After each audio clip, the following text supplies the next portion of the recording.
মানুষ হচ্ছে, হ্যাঁ না, পানিগ্রাহী মারা গেল, আমি ওর কাছে ছিলাম, বুঝতে পারছেন তো, মারা গেল, ওকে কোনোদিন দেখতে যায়নি, কোনোদিনও দেখতে যায়নি, হ্যাঁ, আর মারা গেল, তখন ওর নামে পয়সা তুলেছে, কয়েকবার পয়সা তুলছে, ভান্ডারা করতে হবে, এই করতে হবে, সব বের করে নিল লোক থেকে, হ্যাঁ না। এবার আপনি মারা যাবেন, তখন এই বলে কি বলেছে জানেন, বিঠল বলছে যখন আপনি এখানে আসছিলেন ওখান থেকে তো আপনাকে জবরদস্তি বের করে দিল, এরাই বের করে দিল, আবার আপনাকে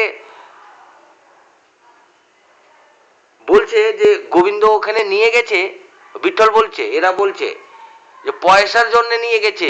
আমার পয়সা আছে, আমার পয়সা আছে, আমি তো ভিখারি একটা। হ্যাঁ, মানে সে বলছে আর কি যে ওখানে গোবিন্দ যে নিয়ে গেছে, গোবিন্দ মহারাজ যে দীক্ষুই দামোদর দাসতী দেব যোগেশ্বরের যে নাতি, সে আপনাকে এখানে দিল শরণ, এখানে রাখলো মা বলে আপনি, হ্যাঁ না, ওরা বলছে হ্যাঁ, তোমরা তো মেরে ফেলতো আমাকে, দুটো গুন্ডা মেয়ে লাগিয়ে দিয়েছিল তো। তাহলে এবারে ওরা বলছে যে ওখানে টাকার জন্য নিয়ে গেছে গোবিন্দ, হ্যাঁ না। আমার টাকা আছে, আমি তো সারা জীবন দেহকে পাত করেছি, কোথা থেকে টাকা পয়সা পাবো আমি, মানে টাকা দেবে? ওই বলছি যে এরা বলছে এই যেরকম বেনু হচ্ছে আর আপনার বিঠল রামানুজ, হ্যাঁ না, এরা মিলে বলছে এমনি নিয়ে গেছে, হ্যাঁ, ওর জমি জায়গার টাকার জন্য নিয়ে গেছে। জায়গা আছে আমার, আমি তো কবে ছেড়ে দিয়ে চলে এসেছি, জমি জায়গা আমি এনেছি একটা, যেটুকু অলঙ্কার এনে সংসার তো বৈদ্যনাথ বাড়িতে দিয়ে দিয়েছি।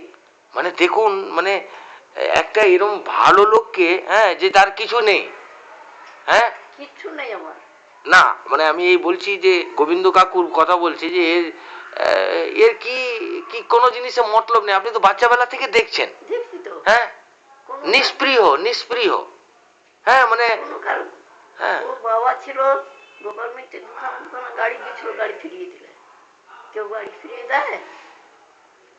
কত টাকা দিতে এসেছিল, একটা নয় পয়সা নেয়নি।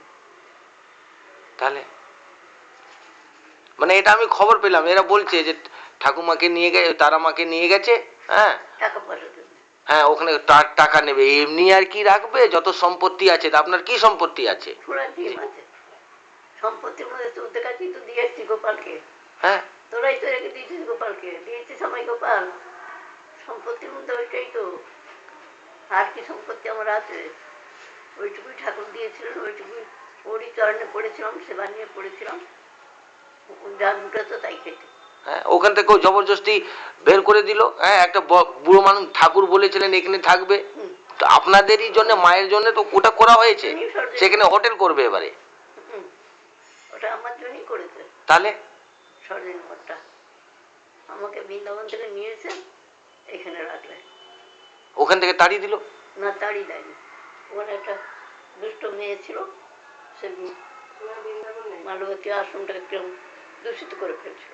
মানে না, মাল্যবতী আশ্রমের কথা বলছি না আমি, এই এখানকার কথা বলছি, এখানকার তেরা আমাকে বের করে দিল তো, হ্যাঁ, মেরে ধরে।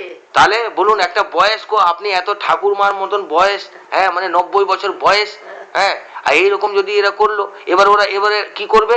আপনি মারা যাবেন, তখন বলবে আমরাই সেবা করেছি, আমরাই তাকে এ করেছি, হ্যাঁ না, হ্যাঁ, এবারে আপনার নামে ফ্রড করে পয়সা তুলে, হ্যাঁ, ভান্ডারা দেবে। ভান্ডারা কি দেবে সে জানেন আপনি? কি ভান্ডারা দিতে, যখন জেন্ত অবস্থায় শালা খেতে দিতে পারলো না, তখন মরে যাওয়ার ভান্ডারা দেবে?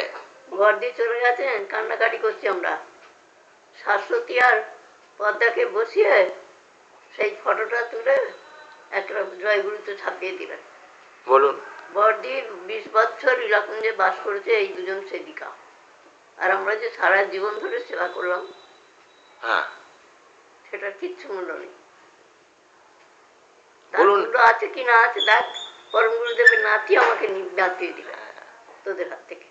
ভগবানের আমি 24খানা অবতার শুনেছি, একটা এই 25খানা এই কোথা থেকে চলে এলো বুঝতেই পারছি না, হ্যাঁ, নিজেকে ভগবানের অবতার বলে। একটা ছিল ওই আসারাম বাপু, হ্যাঁ, কৃষ্ণের নামে কামালো, তারপরে নিজে কৃষ্ণ হয়ে গেল, এখন জেলে আছে, হ্যাঁ, হ্যাঁ, আবার একটা নতুন থেকে বিটকেল চলে এলো এখানে, হ্যাঁ, বিঠল মহারাজ, হ্যাঁ, সে আবার একটা অবতার। আমি 24টা অবতার শুনেছি, 25টা থেকে চলে এলো। ওকে বুকে করে ঘুম পাড়াতাম, গ্লাস করে দুধ রুটি খাওয়াতাম, সে সেগুলো কোথায় গেল? বালতি করে ঝুড়ি ঝুড়ি পায়খানা পরিষ্কার করেছি। কোনো মেয়েরা এরকম করতে পারবে? ঠাকুর এটাকে দিয়ে যা করিয়েছেন, বৈদ্যনাথের বাগানের সব ইট পেতে পেতে ছেলেরা প্রচুর পায়খানা করে গেছে। এগুলো এগুলো ঠিক নয়। মানে ওঙ্কারনাথ এত বড় সাধক, মানে অবতার বলা হয় ঠাকুরকে, অবতার বলা হয়, মানে এরকম আমি শুনেছি। আর যতদূর পর্যন্ত আমি একবার তোমরাও তো প্রচার করছো ওঙ্কারনাথ হ্যাঁ ভগবানের। বলছে নিজে যে একবার বিদেশে চলে গেল, হ্যাঁ বিদেশ থেকে ফিরে, হ্যাঁ বলছে যে সীতারাম বিদেশে যেতে পারেনি, আমি গিয়েছি, আমি গেছি। হ্যাঁ মানে মানে সীতারাম থেকেও বড় হয়ে গেছে। বড় হয়ে গেছে। হ্যাঁ সীতারাম কেন যায়নি? সীতারাম ইচ্ছা করলে বিদেশে বিরাট বাড়ি বানিয়ে থাকতে পারতেন। হ্যাঁ সীতারাম তোর বাবা হয়, এটা তুই জানিস না? আমাদের সীতারাম বাবা। সীতারাম কি আমাদের সীতারামের মতন আমরা হতে পারবো? হ্যাঁ তার তার জন্যই আমাদের লোক জানে, তোকে লোক জানে। আর তুই নিজেই ভগবান হয়ে গেলি সারা। হ্যাঁ সাজা সাধুর বেশি জ্বালা, দাঁড়াও জ্বালা আসবে। সাজা সাধু হলে তার অনেক জ্বালা, ঠাকুর নিজের মুখে বলেছেন। এই তো বিরাগানন্দ দীক্ষা দিয়ে বেড়াচ্ছে, আপনি তো জানেন। শুনছি তো তাই। তাহলে বলুন, ওর অধিকার আছে দীক্ষা দিয়ে। ঠাকুর 3 মাস করে তপস্যা করিয়ে তবে সব মন্ত্রগ্রাম গিয়েছিলেন।